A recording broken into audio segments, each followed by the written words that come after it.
Guys, নতুন একটা ভিডিওতে তোমাদের জানাচ্ছি স্বাগত। তো আজকে আমরা যাব আমার পিসি বাড়িতে হয় একটা কীর্তনের মেলা, মেলা হয় না, কীর্তন হয়, অনেক দিন ধরে হয়। আজকে আমরা সেখানে যাব।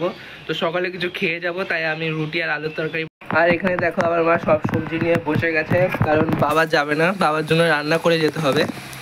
তো এখানে মা উচ্ছে আর কুমড়ো ভাজা করবে, আর এখানে পটল আলুর তরকারি করে যাবে। এখানে দেখো আমি রুটির জন্য আটা করে রেখেছি, এখানে তরকারি হয়ে গেছে। তো এখানে দেখো আমি রুটি বানিয়ে রেখেছি, আর রুটিটা দেখো কি সুন্দর গোল হয়েছে। অনেকে ভাবছে রুটি বানাতে পারে না, কিন্তু রুটি করা তো এখন হয়ে গেছে। আর রুটি করতে গিয়ে যা ঘেমে গেছিলাম, তাই একটা ভেজা গামছা দিয়ে একটু মুখটা মুছে নিলাম। তো এখন খাবো, খাওয়ার পরে স্নান করবো। মা রান্না করছে, এই দেখো আলুর তরকারি, জানি না কেমন হয়েছে খেতে। আর আমার তৈরি রুটি দেখো, এখানে পুরো গোল গোল রুটি, খেয়ে দেখি কেমন হয়েছে এবার। তো রুটি আর আলু তরকারি খেয়ে আমরা চলে এসেছিলাম স্টেশনের কাছে। আর স্টেশনের কাছে এখান থেকে একটা দোকান থেকে একটু মিষ্টি কিনে নিলাম, তারপর স্টেশনে উঠে গেলাম। তো আমরা বেশিক্ষণ অপেক্ষা করতে হয়নি, কিছুক্ষণের মধ্যে ট্রেন চলে আসে আর আমরা বীরনগরে পৌঁছে গেছি।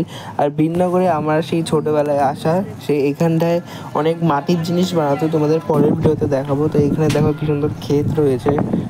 আর এই বীরনগরে আমরা গ্রাম সাইডে এসেছিলাম, তো এখানে গ্রাম ঘরগুলো এরকমই গ্রামে। তো পিসি বাড়িতে আমরা চলে এসেছি, আর এসে দেখি পিসি এখানে সবার জন্য রান্না করছিল, কারণ পিসিদের বাড়িতে সবাই থাকে আর খায়। পিসিদের ঘর আমাদের মতনই টিনের বলে ওখানে খুব গরম লাগছিল, তাই পিসিদেরই আর একটা আত্মীয়র বাড়িতে আমরা এসেছিলাম, কারণ এই ঘরটা ছিল পাকা ঘর আর এখানে ঠান্ডা কম লাগছিল। আর এখানে আমার বৌদিরাও এসেছে। আমরা একসঙ্গে আসার কথা ছিল, কিন্তু একসঙ্গে আসা হয়নি। ওরা এসেছিল টুকটুকিতে আর আমরা এসেছিলাম ট্রেনে। তো পিসি বাড়িতে যেহেতু সবার জন্য রান্না করছিল, তো আমরা গিয়েছিলাম দুপুরবেলা খেতে। তো এসে দেখি এখন রান্না করছে, আর এখানে দেখি আমার দিদিরা চলে আসে। তোমরা অনেক ভিডিওতে দেখেছো হয়তো এদের। আর এই জায়গাটায় হবে রাত্রে কীর্তন, সেই ভিডিওটা পার্ট 2 এ আসবে। তো এখন আমরা খেতে বসে পড়েছি। এখানে ডাল, আলু পটল আর সোয়াবিন দিয়ে একটা তরকারি করেছিল, সেটা দিয়ে দুপুরে খেয়ে নিলাম। খুবই টেস্ট হয়েছিল খাবারগুলো। নিরামিষ খাচ্ছি আমরা একমাস ধরে, তোমরা জানোই, আগের দিয়ে বলেছিলাম। তো এখানে দেখো এই বছরে নতুন ঠাকুর নিয়ে এসেছে এখানে। আর যারা গঙ্গাসাগরের মেলায় গেছিল, তো সেখান থেকে তারা ফিরছিল বলে এখানে এসে বলছে। আমার নামটা মনে পড়ছে না, এদের কি বলা হয়।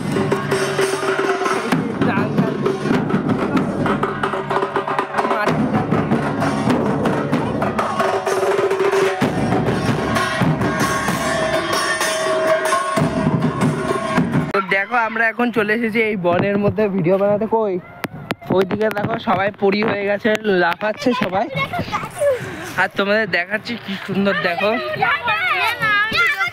দেখো কে এসেছে আপনার।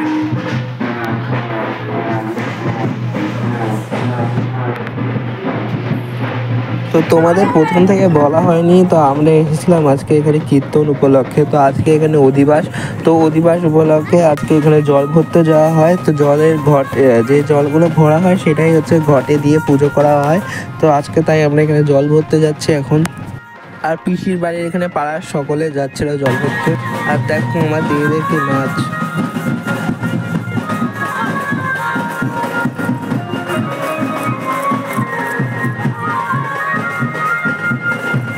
তো আর একটা কথা বলে রাখি, তো এরপর থেকে পুরো ভিডিওটা দেখতে হলে আমার দিদিদের নাচই দেখতে হবে, কারণ অন্য কোনো ভিডিও এরপরে নেই। তো আমার দিদিদেরই নাচ রয়েছে সব।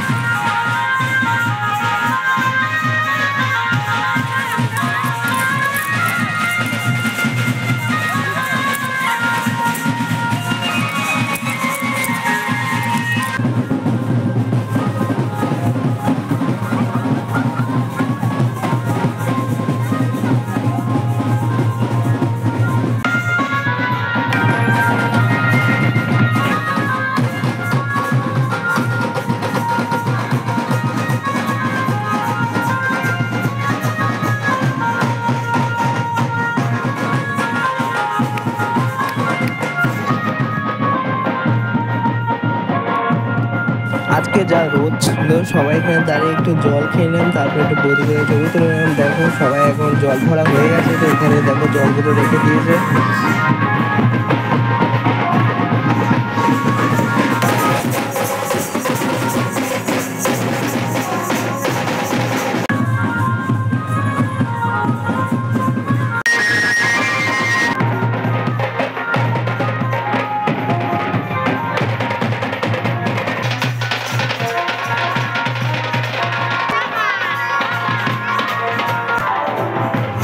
তো আজকের জন্য ভিডিওটা এইটুকুই। ভিডিওটা ভালো লাগলে লাইক কমেন্ট এবং সাবস্ক্রাইব করে দিও। তো এর পরের ভিডিও যেটা আসবে সের মধ্যে আমি দেখাবো তো এখানে পঞ্চসখীর সঙ্গে কৃষ্ণ যে লীলা করেছিল সেটাই রয়েছে, সেই ভিডিওটাও তোমাদের সাথে শেয়ার করব।